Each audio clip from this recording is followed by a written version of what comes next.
Princess Varelia adjusted her crown with an elegant sneer, crossing her shapely arms as the hollow cameras floated into position. "Another mating season," she muttered, voice dripping with sarcasm. "Time to witness primitive species grinding against each other like broken droids." The galactic mating games were in full swing, an interstellar spectacle of desire, diplomacy, and deep embarrassment. Broadcast to over 500 systems, it was half dating show, half biological showcase, and all chaos. Varelia, as a royal judge, was required to observe. Not that she respected it. Her planet's elite had long considered physical mating a crude relic of emotional weakness. As a contestant from the Zorlax species twisted his tendrils into heart shapes and moaned in 3 octaves, Varelia sipped her nectar wine. "How poetic! He's folding himself into disappointment." The audience roared with laughter. Her commentary had become the most quoted part of the broadcast. Next came the Tharn sisters, 3 beings who used synchronized pheromone clouds to induce courtship seizures in their targets. "Charming!" Varelia deadpanned. "They're weaponizing flatulence now." Then, the human was announced. A few producers chuckled. One judge fake gagged. Varelia arched a brow. "We're letting Earthlings compete now? What's next? A mating ritual with a mop?" Eli Ward strode onto the stage, hair tousled like he'd been asleep in a pile of laundry. He wore a half-buttoned shirt, a devil-may-care smirk, and that annoyingly confident human swagger. "Hey there," he said casually, as if addressing a late-night bar crowd. "Name's Eli. I came to represent humanity, and maybe leave with a number or 2. Varelia leaned toward her fellow judges. "He thinks charm is an evolutionary trait," Eli continued. "Now I know we humans aren't telepathic, or bioluminescent, or able to mate through song frequencies. But we do have one trick, making someone laugh until they want to see you naked." The alien crowd blinked in confusion. One Gorlax judge leaned forward. "Is that literal?" Eli grinned. "Only if I'm doing it right." The host buzzed with glee. "Let the demonstration begin." The human pulled out a small speaker and hit play. Earth jazz began to float through the air, confusing several judges who couldn't process rhythms under 3,000 BPM. Eli extended a hand toward an onstage volunteer, a humanoid translator named RYL, and performed what could generously be called a dance. But it wasn't just movement. It was flirtation. He spoke between spins. "When humans connect, we don't just touch, we listen. We share. We slowly lower each other's shields with compliments and dumb jokes about space allergies." The camera caught Varelia's expression twitch. She sipped her drink faster. "Sometimes," Eli said, pulling RYL into a gentle twirl, "it's not about the act. It's about the pause before it. That moment when someone looks at you like they've already memorized your name in every language." Varelia scoffed. "Sentimentality disguised as seduction." Eli bowed at the end, winked at the crowd, and walked off stage like he owned it. The silence from the judges was immediate and damning, until the audience burst into thunderous applause. Varelia shifted in her seat. It was theatrical. A performance. "He's no different than the one who sprayed eggs on the audience last season." Another judge turned toward her. "You're flushed, princess." She cleared her throat. "I don't flush, that's a human response. Like crying during bonding. Or whispering someone's name like it's a promise."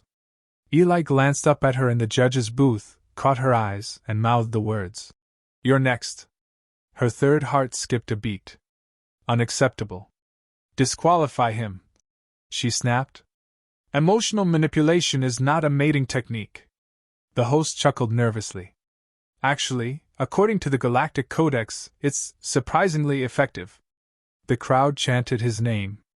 "Eli Ward. Eli Ward." Varelia muttered under her breath. "I'm not impressed. I've seen diplomats seduce entire systems. What's a human going to teach me?"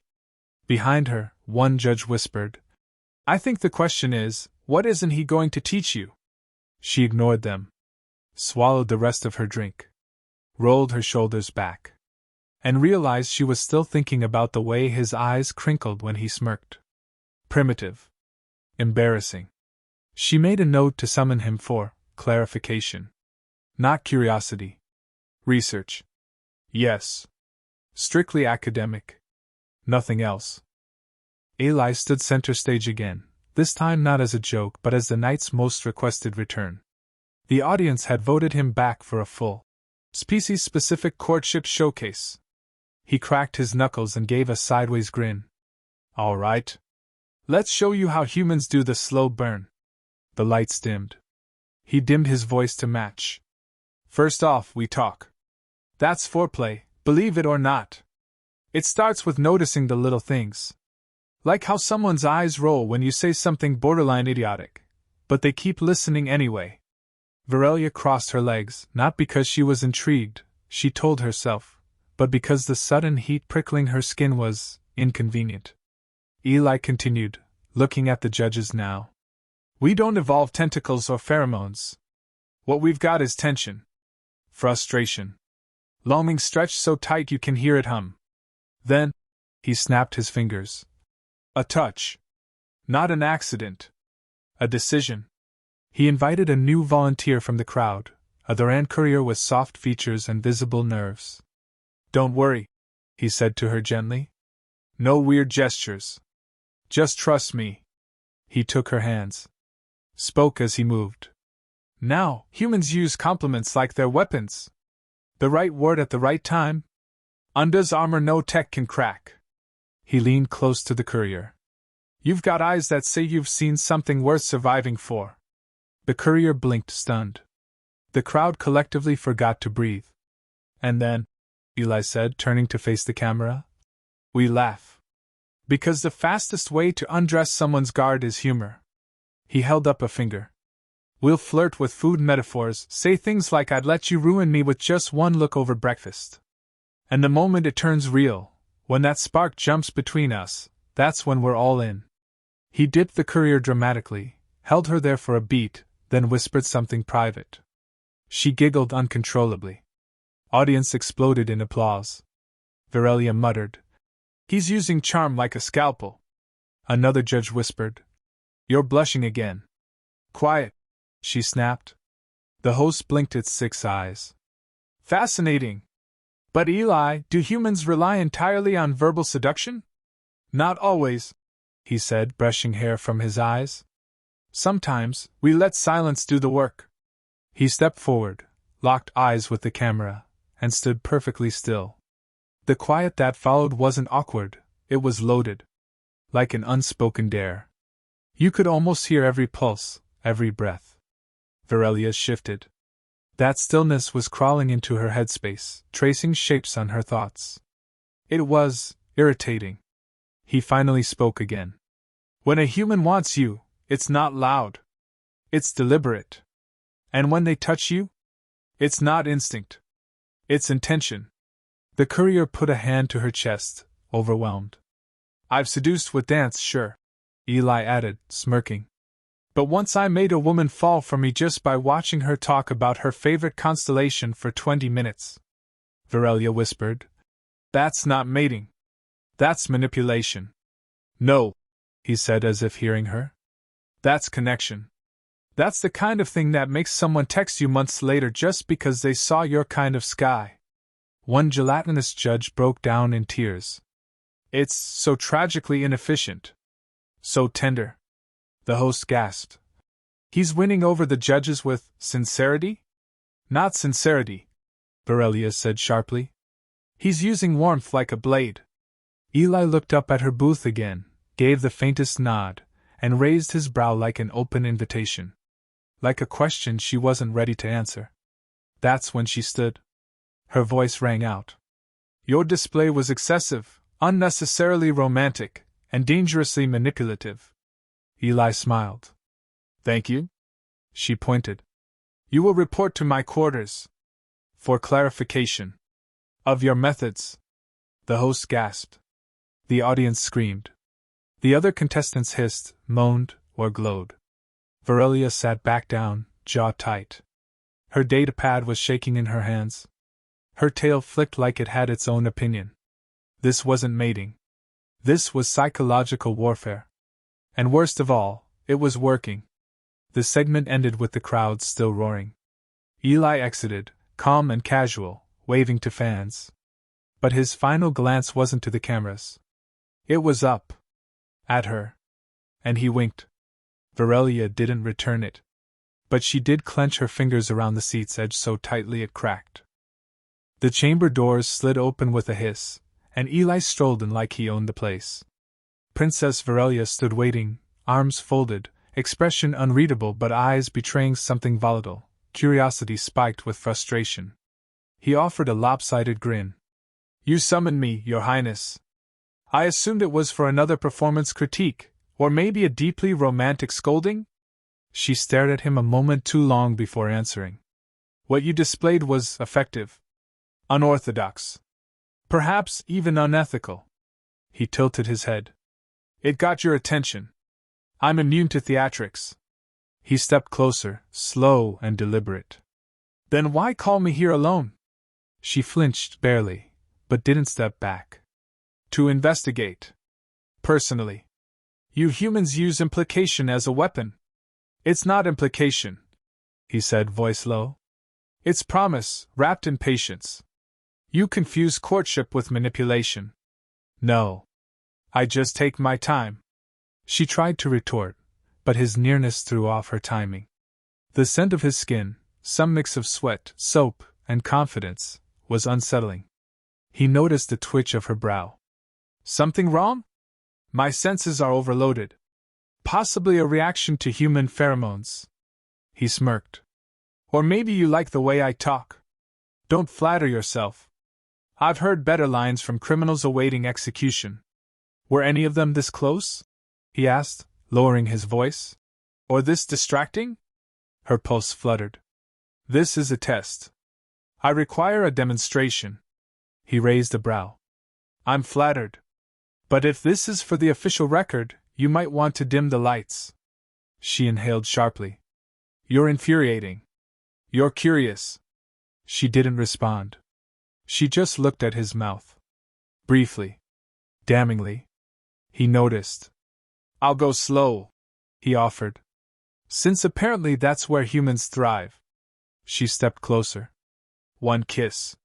Scientific method." He didn't move. "You first." She didn't hesitate. Their mouths met, firm, not hesitant. Testing. She expected warmth.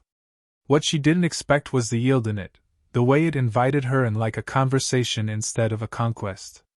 Her hand was on his chest before she noticed, and when she pulled back, her breath was unsteady.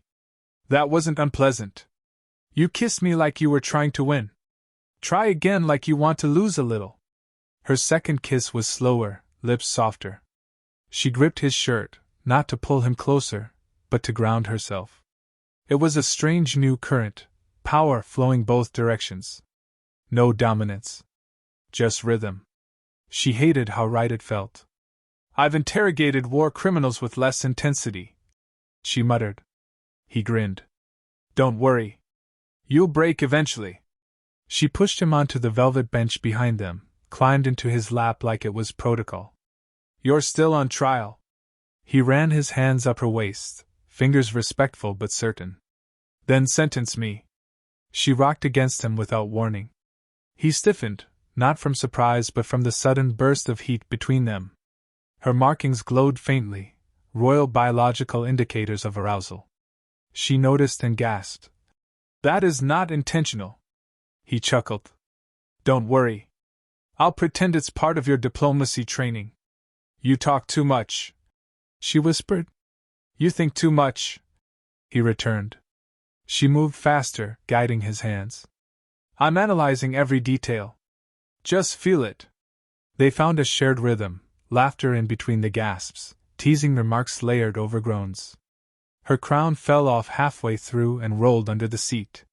She didn't retrieve it. When she finally slowed, resting her forehead against his, her voice was a whisper. "That was data. Unexpected, highly subjective data. I'd say it was a pretty solid sample size." She bit his shoulder, not hard, and leaned back, pupils wide and glowing. You will not speak of this. Sure, he said. We'll call it a classified demonstration. But you'll be thinking about it next time I talk. She stood, straightened her dress, and looked down at him. I've never lost control in a diplomatic setting. He reclined lazily, shirt half open. Welcome to humanity. She turned to leave, paused at the door. This means nothing, he called after her. You're welcome for that nothing. She didn't turn back, but her tail flicked once, deliberately. He smirked, closed his eyes, and whispered to himself. She's so doomed. Eli was officially banned from the contestant lounge. Not because he broke any rules, but because he'd broken too many expectations. The alien fanbase had melted into a frenzy. Hashtags in languages he couldn't pronounce filled Galactic social feeds. Hashtag human method, hashtag emotion over instinct, hashtag hot meat diplomacy. He received 6,000 mating requests, 2 death threats, and a legal summons from a matriarchal brood colony who claimed he had emotionally impregnated one of their elders with words. Meanwhile, Princess Virelia had been avoiding eye contact for the last 3 days while simultaneously scheduling his presence in every judge's meeting, under continued evaluation. Everyone saw through it. No one dared mention it. A memo arrived. He was being recalled to Earth. His performance had apparently caused cultural entanglements requiring reassessment. He didn't mind. A ship home and a quiet bar somewhere sounded pretty good. But just as he was packing, an Imperial cruiser blocked the exit dock. The royal sigil blinked onto his datapad. Summoned. Again. He entered the palace chamber expecting another lecture dressed in a compliment. Virelia didn't speak at first. She just stared. Her tone, when it finally came, was tight. You disrupted an interstellar peace summit with flirting. I was asked to demonstrate human courtship. You caused an emotional epidemic in 3 species. There are protests. Love riots. Someone wrote poetry in your honor that caused a diplomat to faint. He leaned against the rail. I guess some people were overdue for a little tension. You don't understand what you've done. I think I do. You're mad because I kissed you like you mattered. You liked it. Now you're terrified that your people will find out their future queen craves emotional chaos. Her nostrils flared. You will not repeat that. I don't need to. It's all over your face. She turned away, quiet. Her posture cracked just enough to show something beneath it. Vulnerability wasn't a word that existed in her dialect, but it lived in the silence she left. He walked toward her, slow, careful. You called it a mistake. Said it meant nothing. Then summoned me 3 times. I needed clarification. He leaned in close. Then clarify something for me. Why am I still here? She didn't answer. He didn't push. But her tail coiled around his leg without her noticing. He smiled. I'll take that as royal confusion. She exhaled, steadying herself. You think this is funny? No. I think it's dangerous. I think I ruined your perfect system. And I think you like being ruined a little. She stared, expression unreadable. What do you want? He shrugged. A drink. A quiet room. You. Maybe in reverse order. She didn't laugh. But the corners of her mouth betrayed her. You're lucky I enjoy insubordination when it's attractive. The Galactic camera crews were waiting outside the royal chamber when she stepped out, straightened her collar, and announced to the press. The human representative will remain for continued study. On my personal authority. Questions exploded. Rumors ignited. He followed her out, rolling his eyes. That's what we're calling it now. Study? She leaned in and whispered. You'll be begging for lab work after tonight. He smirked. Make sure it's peer-reviewed. They walked off, her posture regal, his deliberately casual. Behind them, one of the judges whispered to the host. Is it possible she just claimed him as a mate? The host blinked. I don't know, but that tail grab confirmed at least partial bonding. The final broadcast rolled credits over slow zooms of their retreating forms, with one final voiceover. And thus concludes this season of Galactic Mating Games. Join us next cycle, where emotional sabotage may again prove sexier than antenna dances. Viewership reached an all-time high. Varelia's approval ratings doubled. Eli's inbox crashed. And deep in the palace, with the door sealed, the princess told him flatly, "You'll never leave this system again." He kissed her shoulder and replied, "Then I'll build a home right here, in whatever room you keep pulling me into." She didn't argue. She just pulled him in again.